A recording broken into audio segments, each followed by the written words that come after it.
Hey, good morning once again, options traders. Well, in a recent video, I talked about this idea of making a vertical spread either more or less aggressive. Well, we can apply the same thing to any type of spread, even covered calls. A covered call is, after all, a type of spread because a spread just means that you're long an asset and simultaneously short an asset. And that's what we're doing here. We're long shares and short a call. So even though a lot of times we don't think of a covered call as a spread, it absolutely fits the definition. But a question that I get a lot of times from traders is which strike should I write? And what I wanted to show here, now that you understand this idea of being either more or less aggressive, and why there's a very strong case for being less aggressive with your covered calls. So what is that? Well, good question. Let's go find out. And as always, before we do, please be sure to click like and subscribe. It's greatly appreciated and definitely helps to promote the channel. So quick review. For a covered call, remember this is a strategy where you own 100 shares of stock, or at least 100 shares, and you will sell one call on that same underlying. So if you own 100 shares of Tesla, you could sell one call. If you own 400 shares of Tesla, you could sell up to 4 calls. So let's say that you own 100 shares trading at $100 and you sell one August $100 call currently worth $5. That would put you into a covered call. But remember, when you do that, it's not free money. Once you sell the call, you have an obligation. The sale of any option, call or put, creates an obligation. So in this instance, you would have the obligation to sell your 100 shares for the strike, or the $100 in this example. So because the stock is currently trading for 100, you've got the obligation to sell them for 100. You can't make any money from the stock. In this instance, 100% of the gains are coming from that sale of the call, or $5. So regardless of the strike that you write, whether it's in the money, at the money, or out of the money, the idea of a covered call is that it converts potential future capital gains and dividends into immediate cash.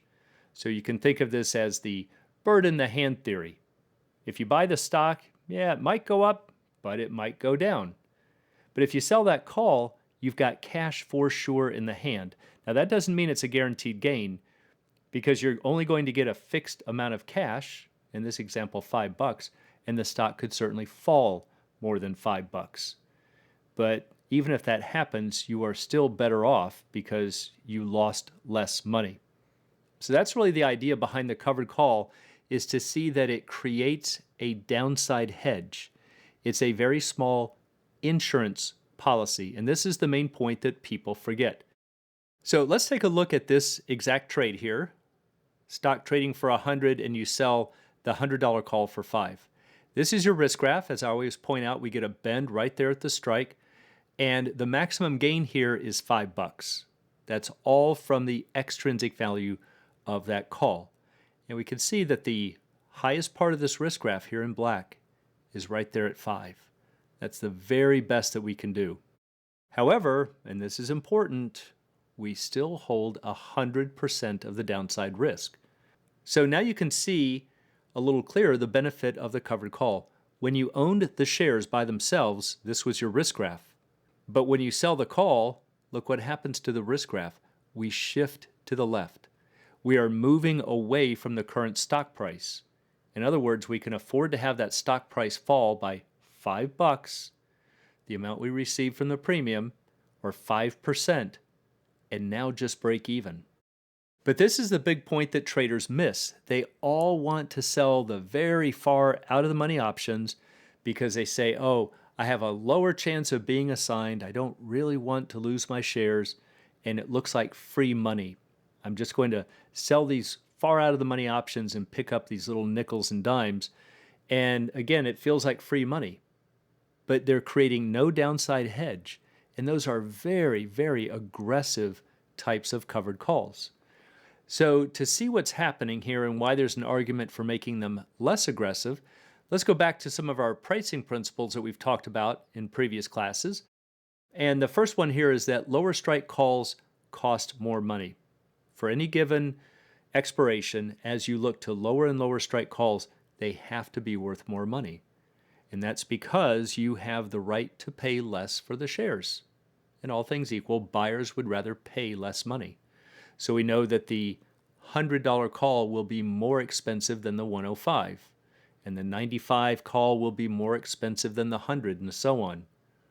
So that's again because you've got the right to pay less for the shares. The market recognizes that and they bid those prices higher. On the flip side, higher strike puts will cost more money for the opposite reasons. When you buy a put, you have the right to sell your shares, and now you have the right to sell shares for a higher price. So we know that the $100 put will trade at a higher price than the 95, and the 105 put will trade at a higher price than the 100, and so on. But when you sell higher strike calls, it means smaller downside hedges. That's a more aggressive view. You're saying, I'm willing to give up that downside hedge, that insurance, in exchange for really big profits. You're seeking out bigger risks and bigger rewards. It's becoming more aggressive. So yes, it is true that you get larger potential gains, but remember, you are not profit managers. If you are going to succeed in the markets, especially with options, you have to focus on being a risk manager first, not on the potential gains. So let's take a look at aggressive here as it applies to the covered calls. So aggressive covered call writing means you're selling farther out of the money calls. Now, sometimes traders get this confused because they'll say, well, you're decreasing the extrinsic value when you do that, and you've got a very low probability of being assigned. That's not aggressive, but that's missing the point. It's a short position. Think of a synthetic put, right? A covered call is the same thing as a naked put. And if you are selling very far out of the money puts, there's no risk in that. There's no money in that. That's not very aggressive. As you start bringing those strikes closer to the action or closer to the current stock price, they become riskier and more profitable. If you keep pushing those strikes to the right or to higher strikes, stock's at 100, you're selling the 105 put or the 110 put. Now the stock needs to go up to get that put out of the money. It's really aggressive. So the thing is that as you're selling farther and farther out of the money calls, you are creating smaller downside hedges. And yes, again, you are getting larger potential capital gains. But remember, it's not about the capital gains. It's about the downside hedge. So again, if we look at the covered call where we wrote the $100 strike here in black, we saw before, and we compare it to the same stock, but we write the 105 call. See, now we get the bend at 105, and look at this. Yes, we do have more potential gains, but we've also pushed the break-even point to the right. We're becoming closer to the current stock price, not further away. And that's what's making it more aggressive. If we wrote the 110 strike, sure, we can push it to even higher profits. Look at how that orange line sits higher than the blue. The blue sits higher than the black. That's because these are further out of the money. But we're also pushing the break-even point closer to 100. If we sell the 115 strike, look at this. Yes, we can push to higher profits. And again, this is where traders look at this and they'll say, wow, look at all the possible profits I can make here. And there's a very low chance of being assigned. So therefore, this is relatively conservative. Why is this so aggressive? The reason it's more aggressive as you move in this direction is because you are accepting more downside risk. That's creating the bigger profits. And you can also think of this as selling in the money naked puts. That's what's making it more aggressive. Now, what's the case for making it less aggressive? Well, obviously, less aggressive covered writing means you're selling lower strike calls. But that's going to increase the extrinsic value. You're going to get a bigger insurance policy, and that's going to increase the downside hedge.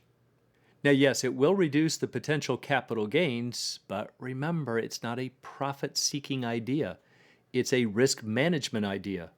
You're increasing the size of the insurance policy. And so you're reducing the downside risk, and that's also reducing the gains. So what's the main reason for considering being less aggressive? Everybody in the market says, oh, you got to be super aggressive to make money.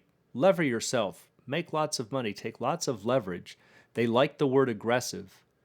But there's a very strong argument when you're dealing with covered calls to be less aggressive. So remember, the main reason for selling calls is the downside hedge. And as you sell higher strike calls, you're receiving less money. And therefore, nearly 100% of the gains are coming from the stock and not the option. But now you have to say, well, if most of the gains are coming from the stock, and we think it's an option strategy, that's why we are selling an option, well, why would all of the gains be coming from the stock? See, the thing is, the covered call is an options strategy. It's not a stock strategy.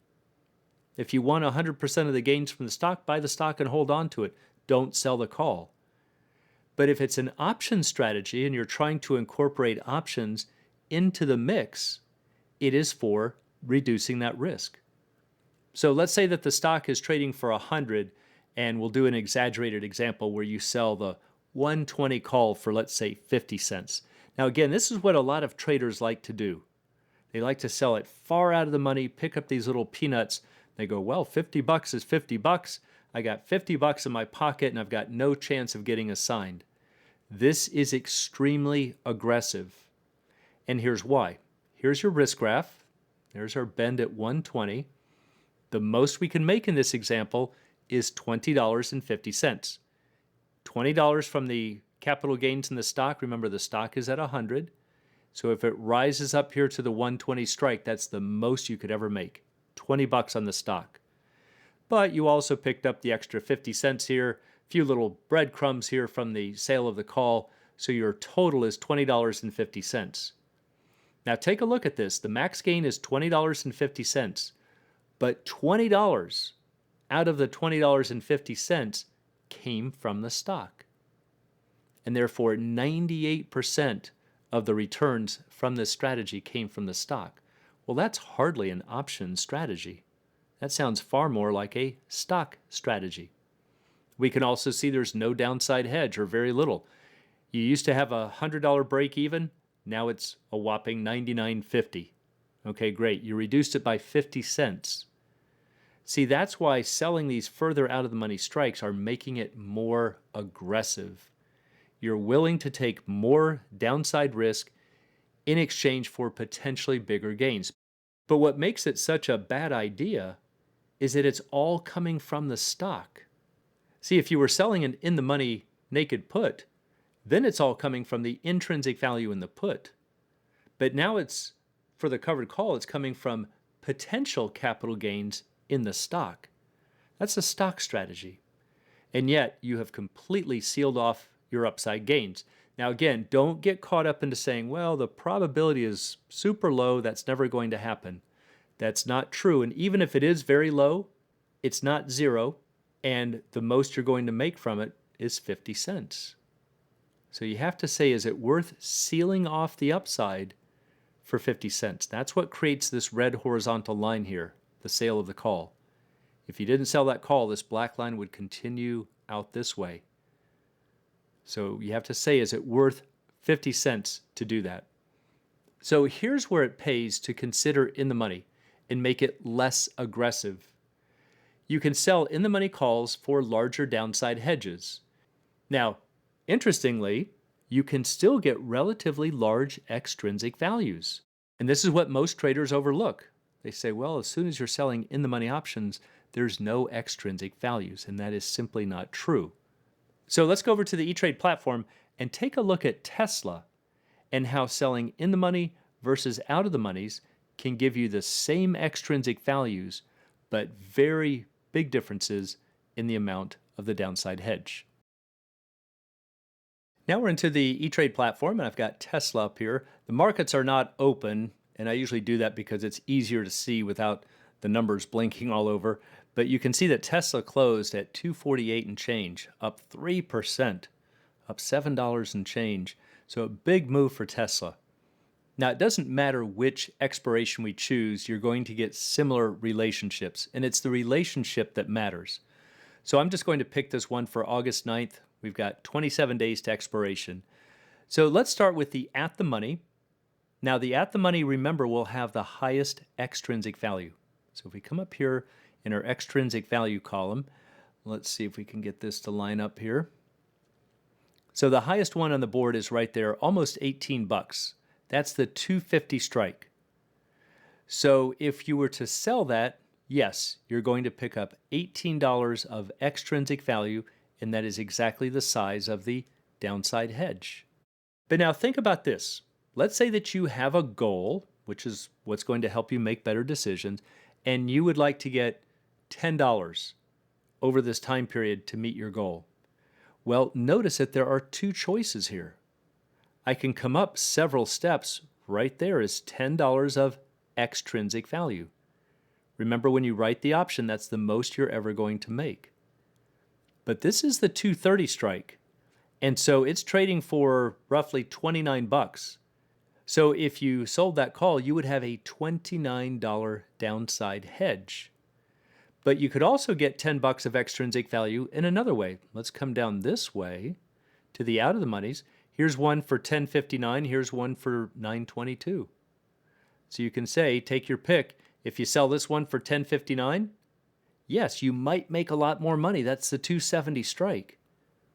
You're still going to make roughly the same 10 bucks, but now you've only got a $10.59 downside hedge. If you choose this one, you've got a $9.22 downside hedge. Yes, you might make an extra 5 points, but that's not the side of the board to focus on. It's the downside hedge. That's the real magic of the covered call. Let's say you thought that $4 was going to meet your goal. Well, you might come down here and say, here's one trading for $4. That's the 305 strike. Look at all the money I could possibly make. Well, the mark is 390, so again, roughly a $4 downside hedge. Not much for Tesla. But if we come up this way, we can find one for 4. Here's 468. Here's one for 388. Let's use this one right here. If you sell this, you're going to get $4.68 of extrinsic value, but you've got a $43 downside hedge. See, both of them gave you the same insurance policy. The question is, do you want a covered call with a larger downside hedge or a smaller one and higher potential gains? So just remember, as you move to this side of the board to higher and higher strikes, you're getting smaller insurance policies and far bigger potential gains. Those are very aggressive covered calls. And once you understand the philosophy of the covered call, it makes a lot of sense to move in this direction to lower strikes. So if you're using covered calls, especially on volatile stocks, make them less aggressive, and you'll find that sometimes that means more profits. And for anyone who'd like to learn more about the art and science of options trading, please check out the Alpha Trader course, Strategy Lab, and a candlesticks and technical analysis course. It's all at optionsatoz.com. Also, please join us on the YouTube channel Options A to Z's Facebook trading group, where you can find all of the archive videos from our trading forum, and you can find a link in the description below.